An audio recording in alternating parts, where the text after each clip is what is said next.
ओडिशा एबे ग्रीष्म प्रवाह अस्तव्यस्त चारिआडे हाहाकार समस्त को पानीर आवश्यक समस्ते शांति रे बंचिबा को चाहते किंतु प्रकृतिर संतुलन को कहीं रक्षा करूना आज्ञा ए दुनियार श्रेष्ठ प्राणी मनीष मनीषर पार्टी खोलुथिबारु से पानीर आवश्यकता जानी परिथाए जो मानकर कहिबार शक्ति नाही सेमानकर कोन पानीर आवश्यकता नाही ग्रीष्म ऋतुरे एकथा को श्रेय करी केन्द्रापड़ा जिलार सामाजिक संगठन श्री जगन्नाथ चैरिटेबल ट्रस्ट भाई माने आज पक्षी मानक पई पानीय जलर सुविधा करथिले जहा केन्द्रापड़ा सहरर अनति दूर रे धौड़िया बंध और तार आखपाख अंचल वृक्ष मानकरे माटी पात्र बांधि ता मध्यरे पानी रखिथिले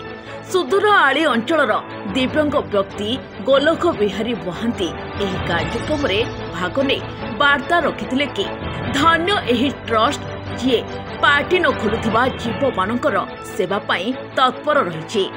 आजिर एही सेवाधर्मी कार्यक्रम रे भाग नेतिबा व्यक्ति माने हेले श्री जगन्नाथ चैरिटेबल ट्रस्ट सभापति श्रीयुक्त दबन महांती हरिहर नायक आलोक कुमार मल्लिक मनोज कुमार राउत प्रताप बेहरा और सहदेव भाई।